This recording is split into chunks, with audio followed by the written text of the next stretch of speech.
اگر جھوٹ موٹ کو بھی کوئی کھڑا ہو جاتا اور کہتا کہ ٹھیک ہے میں نے یہ ایک صورت بنائی ہے اور میرا دعویٰ یہ ہے کہ یہ قرآن جیسی ہے، تو ایک کنٹروورسی تو پیدا ہو جاتی ہے. کچھ لوگ چاہے کہتے کہ نہیں یہ قرآن کے سطح کی نہیں ہے، لیکن یہ کہ اس کا دعویٰ تو ہو جاتا. لیکن تاریخ یہ بتا رہی ہے کہ سرے سے کسی شخص نے اس کی جرت نہیں کی. اس درجے وہ قرآن سے مرعوب ہوئے. تو حضور کا سب سے بڑا معجزہ جو آج تک زندہ ہے، اس کو ذہن میں رکھیے، میں نے جو حضرت موسیٰ حضرت عیسیٰ کے معجزات گنوائے ہیں وہ در حقیقت ان کی اپنی ذات کے ساتھ تھے. ید بیضا موسیٰ کے ساتھ تھا، عصا معجزہ اس وقت تھا جب موسیٰ کے ہاتھ میں تھا. اس کے بعد 250 برس تک وہ صندوق سکینہ جو ہے، تابوت سکینہ، اس میں وہ عصا رکھا رہا، لیکن اب وہ معجزہ نہیں تھا، وہ سوکھی لکڑی تھی، اس کے سوا کچھ نہیں. تو تمام انبیاء اور رسول کے معجزے ختم ہو گئے، وہ ان کی ذات کے ساتھ تھے. محمد الرسول اللہ کی رسالت دائمی ہے تا قیام قیامت، لہذا معجزہ بھی آپ کا دائمی ہے. وہ معجزہ آج بھی موجود ہے. البتہ میں ادھر ضرور توجہ دلاؤں گا کہ قرآن مجید کے اعجاز کے 3 پہلو ہیں. پہلا پہلو، اور زیادہ تر اسی کی طرف توجہ زیادہ ہوئی ہے، وہ ہے قرآن کی فصاحت، بلاغت، ادبیت، اس کی چاشنی. ظاہر بات ہے کہ اس کا شعور اور ادراک صرف عربوں کو ہو سکتا ہے، بلکہ میرے خیال میں ناراض نہ ہو اہل عرب تو آج کے عربوں کو بھی نہیں ہو سکتا. یہ اسی دور کے عرب، ان کی اپنی جو اس وقت کی زبان تھی، اس زبان میں فصحاء، بلغاء، شعراء، خطباء، ان کو اتنا ذوق تھا کہ وہ باقی پوری دنیا کو کہتے تھے یہ گونگے ہیں، بولنا ہمیں آتا، خطیب ہم ہیں، شاعر ہم ہیں، خطبہ ہم دے سکتے ہیں، شعر ہم کہہ سکتے ہیں، باقی سب تو عجمی ہیں، گونگے ہیں. ان کے اندر نہ فصاحت ہے، نہ بلاغت ہے، نہ ان کے کلام میں چاشنی ہے، نہ اس کے اندر کوئی شکو ہے. یہ دعویٰ جنہیں تھا، جب ان کے منہ بند ہو گئے قرآن کو سننے کے بعد کہ اس کلام کا کوئی مقابلہ ممکن نہیں ہے، جو ان کے سبع معلقہ کے شعراء میں سے آخری شاعر وہ ایمان لے آئے. اس کے بعد جب ان سے کہا گیا کہ اب آپ شعر نہیں کہتے، حضرت عمر نے ایک مرتبہ ان سے سوال کیا کیا بات ہے اب آپ نے شعر کہنے چھوڑ دیے؟ تو ان کا جواب یہ تھا اب بعد القرآن، کیا اب قرآن کے بعد بھی اس کا امکان ہے کہ کوئی شخص اپنی فصاحت اور بلاغت کا کوئی اظہار کرنا چاہتا؟ یہ تو فصاحت اور بلاغت کی ایک معراج ہے کہ جس تک کہ اب کسی انسان کی رسائی ممکن نہیں. تو فصاحت اور بلاغت جو ہے قرآن کے، اس کی ادبیت، در حقیقت اس کا ادراک تو ہو سکتا ہے صرف اہل زبان کو. ہم لوگ جو ترجموں سے پڑھتے ہیں، چاہے کتنی ہی گرامر پڑھ لیں، کتنی صرف و نحو پڑھ لیں، واقعہ یہ ہے کہ وہ جو ایک ہوتا ہے نفس پر جب انگلی آتی ہے تو جو ایک آپ کو فیل ہوتی ہے، وہ فیل ہم جو عجمی لوگ ہیں جن کی مادری زبان عربی نہیں ہے، وہ قرآن مجید کی فصاحت اور بلاغت کو اس طور سے نہیں سمجھ سکتے جیسے کہ اہل زبان سمجھ سکتے ہیں، اور خاص طور پر جیسے کہ اس زمانے کے اہل زبان نے سمجھا. آج چونکہ عربی زبان ویسے تو جو اس کی فصیح لینگویج ہے وہ جو کی تو اپنی اصل پر قائم ہے، اور وہ اسی قرآن کے طفیل اور قرآن کے صدقے قائم ہے. ورنہ دنیا میں کوئی دوسری زبان نہیں ہے کہ جو 1500 برس تک اتنی پیور رہ جائے، اس میں تبدیلی آتی. خود اردو جو ہے 300 برس کی اردو، دکن کی اردو، ذرا اس کو کبھی پڑھیے تو آپ حیران ہوں گے کہ یہ اردو زبان اور آج کی اردو کوئی اور ہے. یہ صرف 200-250 برس کے اندر یہ انقلاب اردو میں ہو چکا ہے. عربی زبان 1500 برس سے وہ قائم ہے اپنی اسی جگہ پر، اور وہ صرف قرآن کا اعجاز اور قرآن کا صدقہ ہے. لیکن باقی جو اصل میں بولی جانے والی زبانیں ہیں وہ بہت بدل چکی ہیں. لہذا تمام اہل عرب کے لیے بھی اب قرآن کے اس پہلو کو صحیح طور پر سمجھنا ممکن نہیں. قرآن کی جو اعجاز کے 2 پہلو ہیں وہ ہے در حقیقت جو میری اور آپ کی توجہ کے خاص طور پر در حقیقت حقدار ہیں، اور ہمیں ان کی طرف توجہ کرنی چاہیے. بدقسمتی سے اس کی طرف عام طور پر علماء نے توجہ نہیں کی، اس کی صرف ادبیت ہی کا چرچا ہوتا ہے. اصل میں قرآن مجید علم انسانی کی معراج، فکر، فلسفہ، حکمت، قرآن کی ابدی حکمت، قرآن کا ابدی فلسفہ، قرآن انسانی مسائل کا جو حل دیتا ہے. قرآن نے سوشل سائنسز میں جس طریقے سے رہنمائی کی ہے، یہ 2 پہلو ہیں اس کے اعجاز کے، جس کی کہ آج ہمیں ضرورت ہے کہ ہم اس کا شعور اور ادراک حاصل کریں. اس کے ضمن میں خاص طور پر علامہ اقبال کا نام لینا چاہتا ہوں. میرے نزدیک اس دور میں قرآن مجید کے اس اعجاز اور اس کے ایک معجزہ ہونے کے لیے سب سے بڑی دلیل علامہ اقبال کی شخصیت ہے. وجہ کیا ہے کہ علامہ اقبال علماء کے طبقے میں سے نہیں تھے. ظاہر بات ہے کہ جن کا پورا جو ہے جن کی زندگی گزرتی ہو قال اللہ و قال الرسول میں، ان کے دلوں میں عظمت قرآن کی، ان کے دلوں میں حضور کی محبت، یہ تو سمجھیے کہ ہونی ہی چاہیے. ان کے شب و روز اسی میں گزرتے ہیں. لیکن یہ کہ ایک ایسا شخص جس کی تعلیم ہے کالجوں کی، یونیورسٹیوں کی، جس نے مشرق اور مغرب کے فلسفے کھنگال ڈالے، وہ شخص، اور وہ بھی اس دور میں جبکہ ہم پر مغرب سے مروبیت بہت شدید تھی.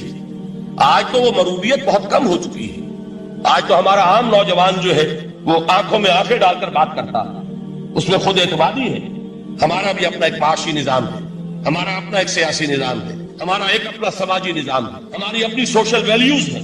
آج کا نوجوان الحمدللہ احیاء اسلام کی وہ جد و جہد جو ہے وہ مرحلہ در مرحلہ بہرحال آگے بڑھ رہی ہے. وقت لگے گا، لیکن یہ کہ اس میں یقیناً ترقی ہوئی ہے. اسی کا نظر یہ ہے کہ خود اعتمادی ہے. We have confidence. ہم جانتے ہیں کہ اسلام ایک دین ہے، مکمل دین ہے، اس کے پاس زندگی کے تمام مسائل کا حل ہے. لیکن یہ ہے آج 1985 کی بات. علامہ اقبال اس صدی کے آغاز میں گئے ہیں یورپ، جبکہ ہم محکوم تھے انگریز کے. ایک حاکم قوم کے ہاں جا کر اس سے مروبیت کتنی شدید اس وقت تھی. جو جاتا تھا اکثر و بیشتر جو ہے واپس آتا تھا تو کھڑے ہو کر پیشاب کرنا ضروری سمجھتا تھا، اس لیے کہ اس نے وہاں پر لوگوں کو یہی کرتے دیکھا. ان کا لباس، ان کی وضاحت، ان کی تہذیب، ان کا تمدن، ہر طرح سے ان کے گن گاتا ہوا، ان کے لیے وہ بہت قصیدے جو ہیں تعریف کے کہتا ہوا آتا تھا. لیکن ایک علامہ اقبال کی شخصیت وہ ہے کہ وہ یہ خود کہتے ہیں کہ میں اس آگ میں ڈالا گیا ہوں مثل خلیل.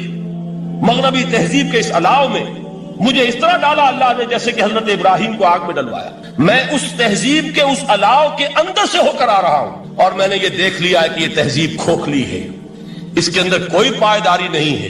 نظر کو خیرہ کرتی ہے تب چمک تہذیب حاضر کی، یہ سنائی مگر جھوٹے نگوں کی ریزہ کاری ہے. اور دیار مغرب کے رہنے والوں، خدا کی بستی دکان نہیں ہے. کھڑا جسے تم سمجھ رہے ہو وہ اب ذرے کا معیار ہوگا. تمہاری تہذیب اپنے خنجر سے آپ ہی خودکشی کرے گی. جو شاخ نازک پہ آشیانہ بنے گا لا پائیدار ہوگا. اب آپ اندازہ کیجئے وہ شخص جو بنیادی طور پر فلسفی ہے، فلسفے کا طالب علم، وہ جرمنی اور انگلستان میں جا کر فلسفے کھنگالنے کے بعد اسے اگر تسکین حاصل ہوئی، اس کی جو علم کی پیاس تھی اگر اسے سیری حاصل ہوئی تو صرف قرآن کے ذریعے سے. نہ کہیں جہاں میں اما ملی، جو اما ملی تو کہاں ملی میرے جرم خانہ خراب کو تیرے عفو بندہ نواز میں. یہ وہ شخص ہے آخری زندگی میں ان کا کام صرف ایک رہ گیا تھا، قرآن کی تلاوت. بڑے بڑے فلسفی ملنے آتے تھے علامہ اقبال سے ملنے، وہ سمجھتے تھے بڑی لائبریری ہوگی، جیسے بڑے وکیل اس کی لائبریری آپ کو معلوم ہے کتنی جلدیں رکھی ہوں گی، خوبصورت جلدیں بنی ہوئی، ایسے ہی کوئی بڑا فلسفی، بڑا پروفیسر، اس کی سٹڈی، اس کی کتابیں بڑی مروب کن ہونی چاہیے. لیکن علامہ اقبال کے ہاں سب کتابیں اٹھوا دی تھی انہوں، صرف ایک کتاب رہ گئی. اور سید نذیر نیازی کا نام آپ نے سنا ہوگا. انہوں نے جب یہ گواہی دی ہے، یہ واقعہ شاید آپ کے علم میں نہ آیا ہو، یہ بہت اہم واقعہ ہے. وہ یہ لکھتے ہیں کہ میں نے ایک مرتبہ علامہ سے پوچھا کہ کچھ لوگ اعتراض کرتے ہیں یا یہ خیال ظاہر کرتے ہیں کہ آپ نے اپنا فلسفہ خودی نیٹشے سے لیا ہے، کوئی کہتا فلاں سے لیا ہے، کوئی کہتا فلاں سے لیا ہے، کچھ آپ خود بتا سکیں گے کہ آپ کے فلسفہ خودی کی سورس کیا ہے؟ تو علامہ نے کہا کہ اچھا کل فلاں وقت آ جانا تو میں تمہیں لکھوا دوں گا، ڈکٹیٹ کرا دوں. تو سید نذیر نیازی کہتے ہیں کہ میں بہت خوش ہوا کہ یہ سعادت میرے حصے میں آ رہی ہے کہ علامہ اقبال خود مجھے تحریر کرائیں گے کہ میرے فلسفے کی سورس کیا ہے، میں نے کہاں سے اخذ کیا. دوسرے روز وہ گئے، حاضر ہوئے، بڑے ہی ارمانوں کے ساتھ پینسل اور کاپی لے کر بیٹھے. علامہ نے فرمایا ذرا قرآن مجید نکال لاؤ. وہ قرآن مجید لائے، حیران ہوئے، یہ فلسفے کا سورس مجھے ڈکٹیٹ کرانے چلے تھے، یہ قرآن مجید کہہ رہے. کہا کہ ذرا سورۃ الحشر اس کا آخری رکوع، وَلَا تَكُونُوا كَالَّذِينَ نَسُوا اللَّهَ فَأَنسَاهُمْ أَنفُسَهُمْ أُولَٰئِكَ هُمُ الْفَاسِقُونَ. اے لوگوں، ان لوگوں کے مانند نہ ہو جانا جنہوں نے اللہ کو بھلا دیا تو اللہ نے انہیں اپنی خودی سے غافل کر دیا، اپنے آپ سے بیگانہ بنا دیا. یہی ہیں لوگ جو فاسق ہیں. علامہ نے کہا میرے فلسفے کی سورس یہ میں آپ کو بتانا چاہتا ہوں. اس معنی میں میں کہتا ہوں کہ اس دور میں علامہ اقبال کی شخصیت کو میں اعجاز قرآن کا سب سے بڑا مظہر سمجھتا ہوں. ایک شخص 20ویں صدی عیسوی کی شخصیت، اور پھر یہ کہ وہ کہیں مسجد اور کسی مدرسے کے ماحول میں پلا بڑھا نہیں ہے، بلکہ اسکولوں اور کالجوں میں اور یونیورسٹیوں میں اور صرف ہندوستان میں نہیں، انگلستان اور جرمنی کی یونیورسٹیوں میں رہا، جس نے اپنا لوہا منوایا ہے، وہ شخص اگر یہ کہتا ہے کہ میرے لیے فکر کی بنیاد، میرے فلسفے کی سورس، میری تمام سوچ کی رہنمائی جو ہے وہ اس کتاب نے کی ہے، تو معلوم ہوا کہ واقعتاً یہ قرآن مجید آج بھی معجزہ ہے۔ یہ بات تو ہوئی فلسفے اور فکر کے اعتبار سے۔ دوسرا پہلو جو اپلائیڈ پہلو ہے، اس دور کے اعتبار سے وہ اہم تر ہو گیا ہے۔ انسان کے لیے جو پیچیدہ تمدنی مسائل ہیں، سیاسی مسائل کو کیسے حل کیا جائے، معاشی مسائل کا حل کیسے ہو، سماج میں توازن کیسے ہو، مرد اور عورت کے درمیان توازن کیسے ہو، ہوتا کیا ہے، یا عورت بھیڑ بکری کی طرح کی ملکیت بن جاتی ہے۔ ہمارے ہاں اردو میں جو اس کا محاورہ ہے کہ جوتی کی نوک، یہ اس کی حیثیت ہو جائے گی، یا دوسری طرف عورت کلوپیٹرا بن کر قوموں کی قسمتوں سے کھیلے گی۔ دنیا میں یہ دو انتہائیں ہوئی، کہاں نقطہ عدل کہاں ہے، کیسے بیلنس جو ہے اسٹرائک کیا جائے، مردوں کے حقوق اور فرائض اور خواتین کے حقوق اور فرائض، اس میں صحیح ترین ایکویشن ہے کیا؟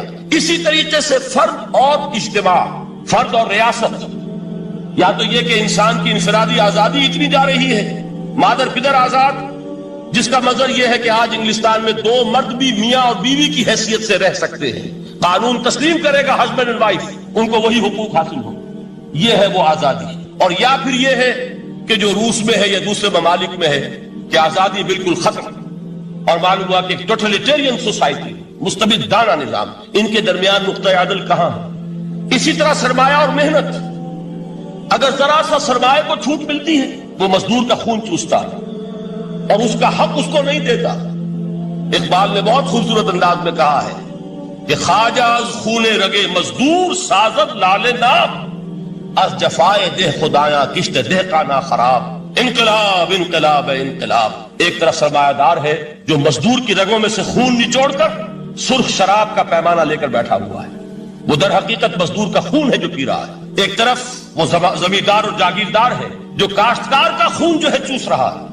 تو یہ انتہا ہے، اور یا یہ ہے کہ اگر ذرا آپ مزدور کو یا اس کارکن کو تھوڑا تحفظ دیجئے تو وہ کام نہیں کرتا۔ ہمارے ہاں پچھلے دور میں یہی ہوا تھا، میں یہ برملا کہتا ہوں، آج بھی آپ کے سامنے کہہ رہا ہوں کہ بھٹو نے واقعہ یہ بہت بڑا کارنامہ سر انجام دیا تھا۔ اس نے مزدور کو ایک سیلف ریسپیکٹ دی تھی، کاشتکار کو اپنی عزت کا احساس دیا تھا کہ میں بھی انسان ہوں، میرے بھی حقوق ہیں، لیکن نتیجہ اس کا نیگیٹو نکلا، مزدور نے کام کرنا چھوڑ دیا، معیشت کی گاڑی ختم ہو گئی۔ وہ چیز کہ جو متوازن ہو، جس میں مزدور کو اس کا حق مل رہا ہو اور پسینہ خشک ہونے سے پہلے اس کی جائز مزدوری اس کو مل گئی ہے، جس میں کہ انسان کسی سرمایہ دار کی رعیت بن کر نہ رہ جائے۔ دوسری طرف یہ کہ سرمایہ کے لیے بھی جو اس کا صحیح ہے کہ اس کو انسینٹیو ملے، وہ میدان میں آئے، اس کے اندر رسک لینے کے جو ہے وہ صلاحیت پیدا ہو۔ ان دونوں چیزوں کو کیسے متوازن کیا جائے؟ واقعہ یہ ہے کہ یہ ہے وہ پیچیدہ مسائل جن کا حل قرآن میں ہے۔ ہماری بدقسمتی کیا ہے کہ ہم نے خود ان چیزوں کے لیے دوسروں کے سامنے جھولی پساری ہوئی، ہم دوسروں سے بھیک مانگ رہے ہیں۔ ہمارا حال کیا ہوا تھا اس صدی کے شروع میں؟ مصطفیٰ کمال پاشا نے جب ترکی میں اسلام کے آئلی قوانین بھی منسوخ کیے، نوٹ کیجئے اس کو، یہ اسی صدی کے وہ صدمے ہیں جو ہم نے اٹھائے ہوئے ہیں۔ اور گاہے گاہے باز خواہ یہ قصہ باری نہ رہا، دادا خواہی داشتن گرداغ ہائے سینہ رہا۔ اس صدی میں کیا نہیں ہوا؟ عربوں کی ریوولٹ ترکوں کے خلاف، ان کے پیٹھ میں جو خنجر گھونپا، اور ایک انگریز، ایک کرنل لارنس کی وہ ساری شرارت، اس کے نتیجے میں ایک عظیم مملکت عثمانیہ، سلطنت عثمانیہ، دی گریٹ آٹومان امپائر، اس کے چیتڑے اڑ گئے۔ اور اس کے بعد وعدے کیے تھے عربوں سے کہ ہم تمہیں حکومت دیں گے، ہوا کیا کہ ان کے چھوٹے چھوٹے ٹکڑے کیے اور تقسیم کر دیے۔ مغربی سامراج کا دور شروع ہو گیا۔ اس کا ایک رد عمل مصطفیٰ کمال پر اس درجے شدید ہوا، اس نے ہر چیز جس کا تعلق عربوں سے تھا اس کو ختم کر دیا، ملک بدل کر دیا۔ عربی میں اذان نہیں ہوگی، عربی میں نماز نہیں پڑھی جائے گی، اور اسی کے ضمن میں یہاں تک گیا کہ فیملی لاز بھی، رومن لاز جو ہے وہ نافذ کیے۔ تو یورپ کے اخبارات نے اس وقت یہ طنز کیا تھا مسلمانوں پر، یہ مسلمان عجیب قوم ہے، کہتے یہ ہے کہ ہمارے پاس دنیا کا بہترین ضابطہ ہے، بہترین قانون ہے، ہمارے قانون سے بہتر کسی کا قانون نہیں۔ اور حال یہ ہے کہ فیملی لاز کے لیے بھی یہ ہم سے بھیک مانگ رہے ہیں، ہم سے وہ قوانین لے کر اپنے ہاں نافذ کر رہے ہیں۔ آج بدقسمتی سے اکثر و بیشتر مسلمان ممالک کا حال یہی ہے، آج ہم ان سے بھیک مانگ رہے ہیں کہیں جمہوریت کی بھیک ہے، کہیں سوشلزم کی بھیک ہے، کہیں کسی اور سماجی نظام کی بھیک ہے، کہیں مرد اور عورت کی کامل مساوات کا ایک نظریہ ہے، شانہ بشانہ چلنے والا فلسفہ ہے، جو خالص مغرب کی تہذیب کی ایک بھیک ہے جو مانگی جا رہی ہے۔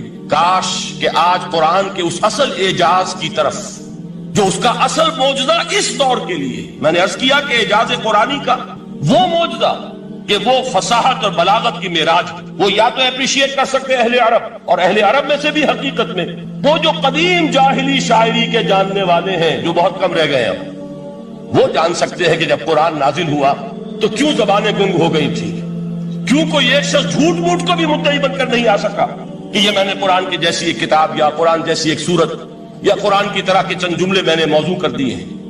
لیکن دوسرا پہلو ہے فکر اور فلسفہ، اس کے اعتبار سے جس کا سب سے بڑا ثبوت اس دور میں علامہ اقبال، اور تیسرا پہلو ہے Islamic social sciences, political science, economics, sociology. اس میں جو کچھ قرآن نے دیا ہے، جو آج بھی انسان کی رہنمائی کے لیے بہترین نظام ہے، اس نظام کو ہم سمجھے، اسے دنیا کے سامنے پیش کریں، تب در حقیقت قرآن مجید کا اعجاز سامنے آئے۔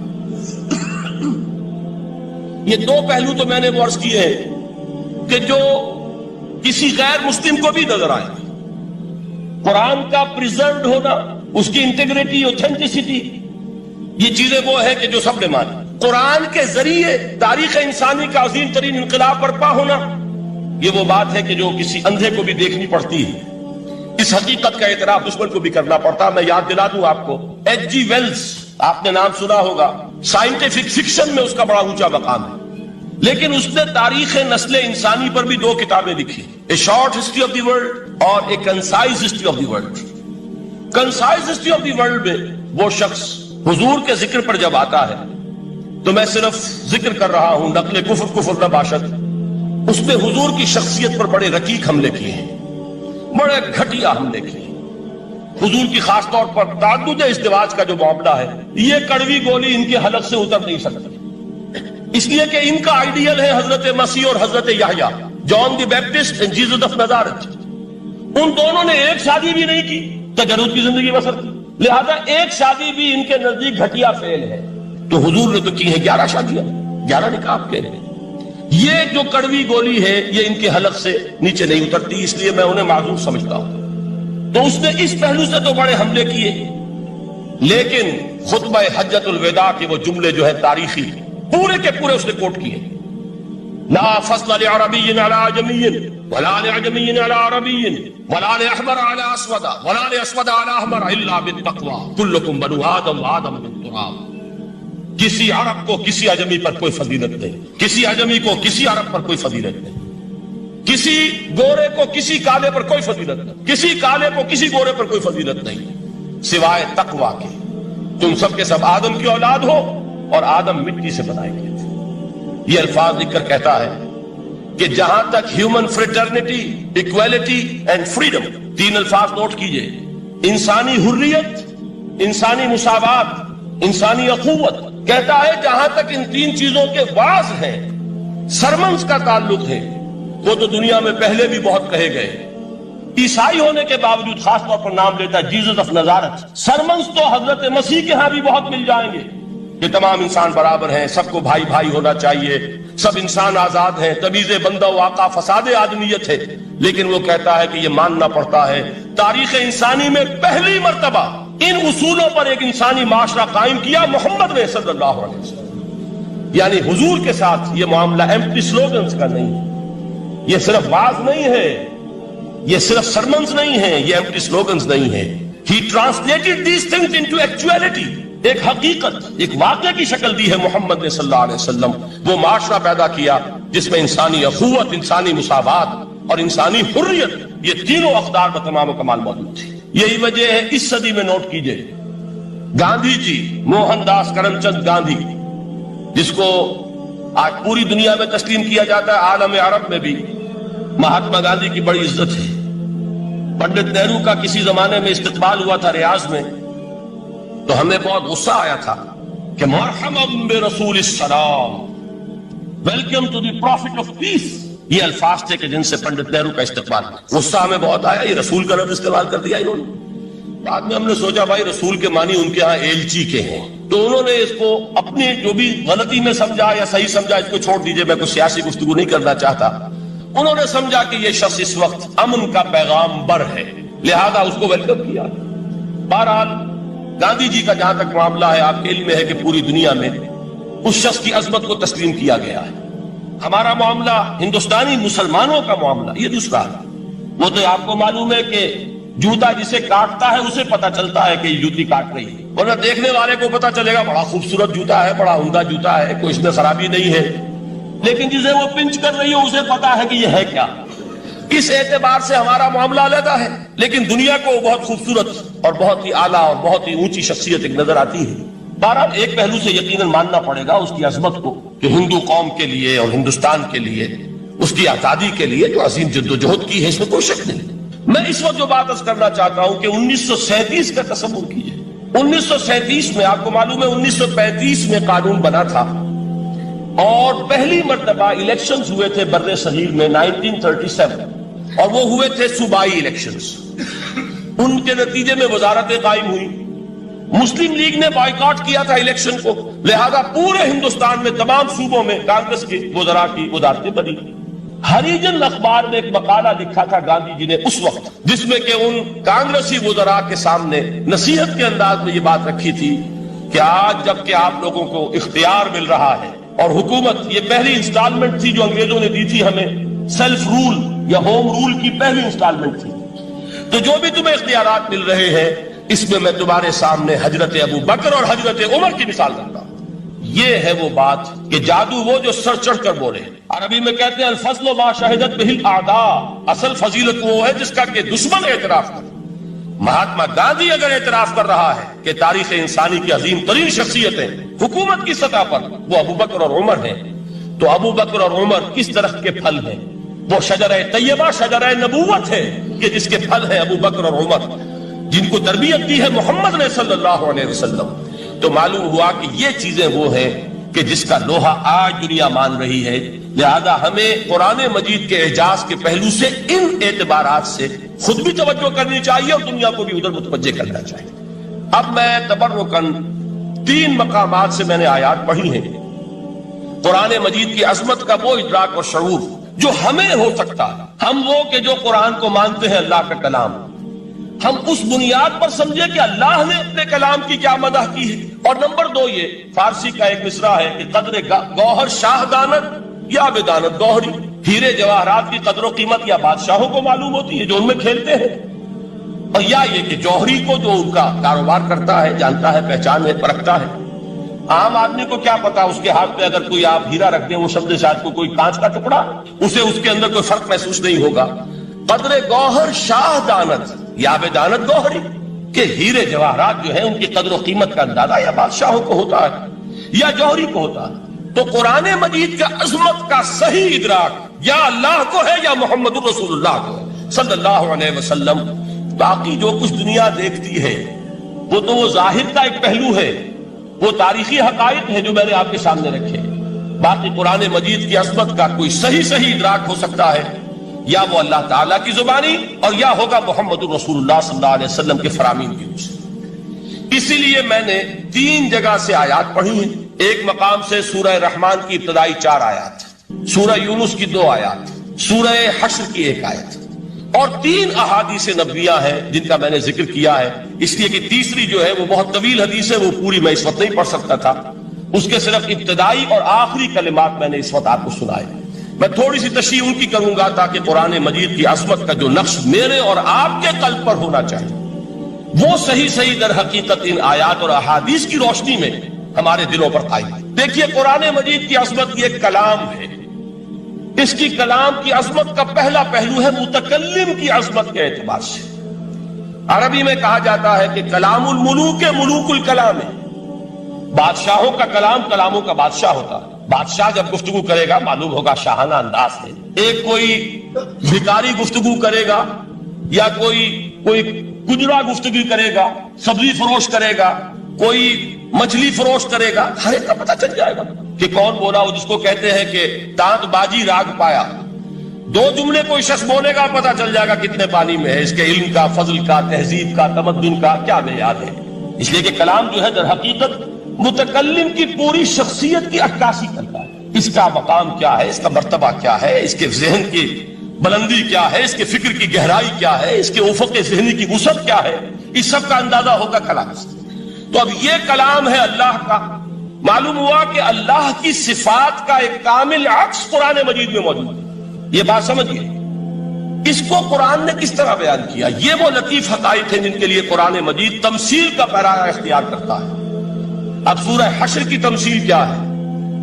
لو انزلنا هذا القرآن على جبل، اگر ہم نے اس قرآن کو کسی پہاڑ پر اتار دیا ہوتا، لرأيته خاشعا متصدعا من خشیت اللہ، تم دیکھتے اس پہاڑ کو کہ اللہ کی خشیت سے دب جاتا اور پھٹ جاتا۔ وَتِلْكَ الْأَمْثَالُ نَضْرِبُهَا لِلنَّاسِ لَعَلَّهُمْ يَتَفَكَّرُونَ، اور یہ مثالیں ہیں جو ہم لوگوں کے لیے بیان کرتے ہیں تاکہ وہ تفکر سے کام لیں، غور و فکر کریں۔ اگر میں اور آپ قرآن کی عظمت سے واقف نہیں ہوں گے، اس بات کو نوٹ کر لیجئے، تو میں اور آپ اپنا وقت کیسے صرف کریں گے اس کے لیے؟ انسان کا ایٹیچیوڈ بڑا یوٹیلیٹیرین ہے، آج کے انسان کا خاص طور پر۔ وہ کسی ایسے ہی کام کے لیے وقت لگائے گا جس میں اس کے لیے فائدہ ہو، اور اس فائدے کی چیز اگر نہیں ہے تو اس کی طرف متوجہ نہیں ہوگا۔ اگر قرآن مجید کی عظمت کا ہمیں ادراک ہو جائے تو ہم اپنا پورا وقت اس کے لیے وقف کرتے ہیں، اس کو سمجھیں گے، اس کی گہرائیوں میں غوطہ زنی کریں گے، جیسے اقبال نے کہا کہ قرآن میں ہو غوطہ زن اے مرد مسلمان۔ لیکن اگر یہ کہ اس کی عظمت کا ادراک نہ ہوا تو بس یہ کہ کبھی اتفاق ہو گیا کہ کھول لیا اور اس کو پڑھ بھی لیا بغیر سمجھے، اور اس کا ثواب کسی اور کو پہنچا دیا، وہ آج حصول ثواب بھی نہیں رہا، ایصال ثواب ہی رہ گیا۔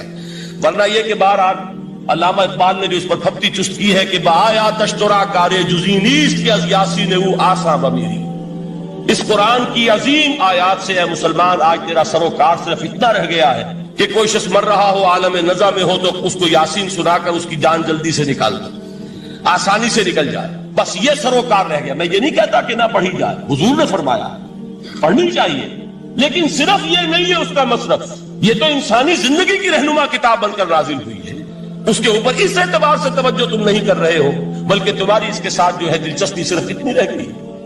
تو پہلی بات یہ کہ یہ سمجھیے کہ قرآن نے یہ تمثیل اختیار کی اپنے عظمت کے بیان کے لیے۔ اگر ہم نے اس قرآن کو پہاڑ پر اتار دیا ہوتا تو تم دیکھتے کہ وہ پھٹ جاتا اور دب جاتا۔ اب اس کو سمجھیے، القرآن یفسر بعضہ بعضا، قرآن کا ایک حصہ دوسرے حصے کی تفسیر کرتا ہے۔ سورہ اعراف میں واقع آیا ہے کہ حضرت موسیٰ علیہ السلام کا آپ کو معلوم ہے کہ کوہ طور پر اللہ تعالیٰ سے ہم کلامی کا شرف حاصل کرتے تھے، گفتگو ہو رہی ہے لیکن اللہ نظر نہیں آ رہا۔ اب اس کو اپنے اوپر طاری کیجئے، یہ صاف سامنے آتے بھی نہیں، صاف چھپتے بھی نہیں۔ یہ جو صورتحال تھی کہ اگر کسی کی آپ آواز سن رہے ہیں، کلام سن رہے ہیں، سامنے نہیں آ رہا، تو آپ کے دل میں خواہش پیدا ہوگی کہ ذرا سے یہ پردہ بھی اٹھا دیا جائے، مجھے دیدار بھی حاصل ہو جائے۔ لہذا سورہ اعراف میں ہے جب کئی بار یہ شرف ہم کلامی حاصل ہوا اللہ سے، تو حضرت موسیٰ علیہ السلام نے بڑی ہمت سے کام لیا، بڑی جرت کی درخواست کر دی، رب ارنی انظر الیک، یہ جو پردہ بیچ میں حائل کیا ہوا ہے پروردگار، تو میرا شوق دیکھ، میرا اشتیاق دیکھ، تو مجھے ذرا دیدار بھی عطا ہو جائے۔ اس پر کیا بات کہی گئی؟ لن ترانی، موسیٰ تم مجھے ہرگز نہیں دیکھ سکتے، تم اس جسد ظاہری کے ساتھ، اس جسد مادی کے ساتھ، ان عنصری آنکھوں سے میرا دیدار نہیں کر سکتے۔ ولیکن انظر الجبل، دیکھو ہم تمہیں ایک مثال دیے دیتے، ذرا اس پہاڑ کی طرف دیکھو، ہم اپنی ایک تجلی اس پر ڈالیں گے، فَإِنِ اسْتَقَرَّ مَكَانَهُ فَسَوْفَ تَرَانِي، اگر وہ پہاڑ ہماری تجلی کو جھیل جائے، تحمل کر لے، تو تم بھی سوچنا کہ شاید ہمیں دیکھ سکو۔ اس کے بعد ہوا کیا؟ فَلَمَّا تَجَلَّى رَبُّهُ لِلْجَبَلِ جَعَلَهُ دَكًّا وَخَرَّ مُوسَىٰ صَعِقًا، جب اللہ تعالیٰ نے پہاڑ پر اپنی ایک تجلی ڈالی تو وہ پہاڑ جو ہے پھٹ گیا، اور موسیٰ، اب دیکھیے براہ راست تجلی موسیٰ پر نہیں ہے، یہ انڈائریکٹ مشاہدہ ہے تجلی ربانی کا کہ جو پہاڑ پر ہوئی ہے، اور پہاڑ کی جو کیفیت ہوئی ہے اس کے مشاہدے سے حضرت موسیٰ بے ہوش ہو کر فَصَعِقَ مُوسَىٰ خَرَّ مُوسَىٰ صَعِقًا۔ یہ ہے وہ مثال جو یہاں دی ہے قرآن کے لیے۔ لَوْ أَنزَلْنَا هَذَا الْقُرْآنَ عَلَىٰ جَبَلٍ لَرَأَيْتَهُ خَاشِعًا مُتَصَدِّعًا مِنْ خَشْيَةِ اللَّهِ۔ نتیجہ کیا نکلا؟ انفر کیجئے، استدلال، استنتاج، نتیجہ یہ نکلا کہ جو تاثیر تجلی ذات ربانی کی ہے وہی تاثیر کلام ربانی کی ہے، صرف یہ ہے کہ ہمیں اس کا شعور نہیں، ہمیں اس کا ادراک نہیں۔ یہ بالکل ذات کی تجلی کی جو تاثیر تھی وہی قرآن خود بیان کر رہا ہے کہ اس کلام ربانی کی۔ اس کو بھی علامہ اقبال نے خوب کہا ہے، فاش گویم آنچ در دل مزمرست، صاف کہہ دیتا ہوں جو کچھ میرے دل میں ہے، این کتابیں نیست چیزیں دیگرست، اسے کتاب نہ سمجھ بیٹھنا قرآن کو، یہ کتاب نہیں ہے، کچھ اور ہے۔ کچھ اور کیا ہے؟ مثل حق پنہاؤ ہم پیداستو، زندہ پائندہ گویاستو، یہ تو جیسے اللہ تعالیٰ کی ذات ہے، مثل حق، ذات حق سبحانہ و تعالیٰ کی طرح یہ زندہ ہے، پائندہ ہے۔ آپ سب سے پہلے اللہ کے ہاں جواب دے اپنی ذات کے لیے، باقی کے لیے آپ صرف کوشش کر سکتے ہیں، اولاد کے لیے کوشش کر سکتے ہیں، بیوی شوہر کے لیے، شوہر بیوی کے لیے کوشش کر سکتے ہیں، والدین کے لیے آپ کوشش کر سکتے ہیں۔ کیسے گڑ گڑا کر حضرت ابراہیم نے اپنے باپ سے کہا، یا ابت لم تعبد ما لا يسمع ولا يبصر ولا يغني عنك شيئا یا ابت انی قد جاءنی من العلم ما لم یاتک فاتبعنی اهدک صراطا سویا یا ابت لا تعبد الشیطان ان الشیطان کان للرحمن عصیا یا ابت انی اخاف ان یمسک عذاب من الرحمن فتکون للشیطان ولیا۔ کیسی عاجزی کے ساتھ، کس طریقے سے ادب کو ملحوظ رکھتے ہوئے، کیسے گڑ لیکن نہیں ماننے لائق شخص۔ تو آپ دوسرے کے لیے کوشش کر سکتے ہیں، صرف جیسے کہ حضور سے خطاب کر کے فرمایا گیا، انک لا تہدی من احببت ولکن اللہ یہدی من یشاء۔ آپ کو اختیار نہیں ہے کہ جس کو چاہے ہدایت دے دے، یہ تو اللہ کے اختیار میں ہے، جس کو چاہے گا ہدایت دے گا۔ آپ کوشش کر سکتے ہیں، آپ کے ذمے تبلیغ ہے، آپ کے ذمے پہنچا دینا ہے، آپ کے ذمے تبیین ہے، وضاحت ہے، آپ کے ذمے یہ ہے کہ بار بار کہیں، لیکن یہ کہ اختیار آپ کے ہاتھ میں نہیں۔ تو یہ بات جان لیجئے، اصل اختیار ہے اپنا، علیکم انفسکم لا یضرکم من ضل اذا اہتدیتم، تمہارے اوپر ذمہ داری جو ہے وہ اپنی ہے، اور تمہیں ہرگز نقصان نہیں پہنچائے گی کسی کی گمراہی جبکہ تم ہدایت پر ہو۔ یہی وجہ ہے کہ یہاں سب سے پہلے قو انفسکم آیا، بچاؤ اپنے آپ کو، یہ تو تمہارے اوپر، یہ تو گویا کہ فرض عین کے درجے میں ہے، اس پر تو تم کلیتاً مکلف ہو کہ اپنے آپ کو بچاؤ، اپنا تو تمہیں اختیار حاصل۔ البتہ اس کے بعد جو حیثیت اللہ نے تمہیں دی ہے، تمہیں کنبے کے سربراہ کی حیثیت سے ہو، تو اہلیکم، اب ان کو بچانے کی کوشش تمہارے ذمے سب سے پہلے۔ اسی کی ہمیں شرح ملتی ہے حدیث میں، حضور صلی اللہ علیہ وسلم خطبہ دیتے تھے، تقویٰ کی تلقین فرماتے تھے تو پہلے اپنے آپ کو مخاطب کریں، اوصیکم و نفسی بتقوی اللہ، میں تمہیں بھی وصیت کر رہا ہوں اور اپنے نفس کو بھی کہ اللہ کا تقویٰ اختیار ہے۔ پھر جب آپ دعوت اور تبلیغ کے اندر بھی ترتیب بھی آپ کو معلوم ہے، پہلے اپنے گھر والوں سے بات شروع کی ہے، پھر اپنے رشتہ داروں کو انذر عشیرتک الاقربین، پھر اپنی قوم، اور اس میں خاص طور پر وہ خطبہ ذہن میں رکھیے کہ اپنے گھرانے کی، اپنے قریب کی، اپنی جو عزیز خواتین تھیں انہیں جمع کر کے، اور آپ فرما رہے ہیں کہ یا فاطمہ بنت محمد انقذی نفسک من النار فانی لا املک لک من اللہ شیئا یا صفیۃ عمۃ رسول اللہ انقذی نفسک من النار فانی لا املک لک من اللہ شیئا۔ اے فاطمہ، محمد کی لخت جگر، بچاؤ اپنے آپ کو، نکالو اپنے آپ کو جہنم سے، آگ سے، اس لیے کہ قیامت کے دن مجھے تمہارے بارے میں کوئی اختیار حاصل نہیں ہوگا۔ اے صفیہ، محمد کی، اللہ کے رسول کی پھپھی صلی اللہ علیہ وسلم رضی اللہ تعالی عنہا، انقذی نفسک من النار فانی لا املک من اللہ شیئا، میں تمہیں اللہ کے ہاں میں کام نہیں آ سکوں گا، مجھے کوئی اختیار حاصل نہیں ہوگا، اپنے آپ کو بچانے کی کوشش۔ یہ ترغیب، یہ تلقین تو سربراہ خاندان کے اعتبار سے یہ ہر مسلمان مرد کی ذمہ داری ہے کہ اپنے اہل و عیال کو جہنم سے بچانے کی فکر کرے۔ اب اس میں جو آ رہا ہے مضمون اگلی آیت میں، بلکہ یہی آیت ابھی چل رہی ہے، یہ بڑا لرزا دینے والا ہے۔ دکھایا جا رہا ہے کہ اگر تمہاری کوتاہی ہوئی اور تمہاری کوتاہی کی وجہ سے تمہارے یہ لاڈلے اور پیارے اور چہیتے جو ہیں یہ جہنم کے حوالے کیے گئے، تو ذرا سوچ لو، اس وقت ذرا اس کا جو تصور کر لو۔ فرمایا یا ایھا الذین آمنوا قوا انفسکم واہلیکم نارا وقودھا الناس والحجارہ، اہل ایمان بچاؤ اپنے آپ کو اور اپنے اہل و عیال کو آگ سے۔ آگ کون سی؟ جس کا ایندھن بنیں گے انسان اور پتھر۔ انسان جہنمی، وہ تو اس کے ایندھن ہے ہی۔ پتھر کس معنی میں کہے گئے؟ یہ مضمون سورہ بقرہ کے 30 رکوع میں بھی آیا ہے، فاتقوا النار التی وقودھا الناس والحجارہ اعدت للکافرین۔ اس کے دو مفہوم لیے گئے ہیں، ایک زیادہ قرین قیاس جو ہے وہ یہ کہ چونکہ وہ پوجتے تھے پتھروں کو، بت ان کے پتھروں کے بنے ہوتے تھے، تو انہیں بھی انہی کے ساتھ جھونک دیا جائے گا تاکہ ان کی حسرت میں اور اضافہ ہو۔ ہم ان کو ڈنڈوت کرتے تھے، ان کے سامنے نذرانے پیش کرتے تھے، انہیں ہم نے سمجھا تھا کہ ان میں کوئی الوہیت ہے، اختیار ہے، اور آج یہ ہمارے ساتھ اسی آگ کا ایندھن بن رہے ہیں۔ ایک بعض حضرات نے اس کو محمول کیا ہے ظاہر پر کہ یہ در حقیقت آگ کی تیزی اور تندی اور شدت کے ظہور کے لیے ہے، کہ جیسے کہ ہمارا عام تجربہ ہے کہ ایک آگ وہ ہے جو لکڑیوں سے جلا کر آپ وہ آگ جو ہے فراہم کرتے ہیں لکڑیوں کے ذریعے، ایک آگ وہ ہے جو پتھر کے کوئلے کو دہکا کر جو آگ حاصل ہوتی ہے۔ تو ان دونوں میں جو فرق اور تفاوت ہے اس آگ کی شدت، اس کی تیزی اور تندی کا، تو اس حوالے سے کہا گیا ہے، بعض ہمارے تابعین حضرات نے گندھک کے پتھر مراد لیے کہ وہ بڑے بڑے پتھر گندھک کے ہوں گے کہ جن کے ذریعے سے آگ جو ہے انتہائی تیزی کے ساتھ بھڑکے گی اور اس کی شدت جو ہے وہ بہت بڑھ جائے گی۔ واللہ عالم۔ تو بچاؤ اپنے آپ کو اور اپنے اہل عیال کو اس آگ سے جس کا ایندھن بنے گے انسان اور پتھر، اور مزید بات جو فرمائی علیہا ملائکۃ غلاظ شداد، اس جہنم پر، اس آگ پر مامور ہیں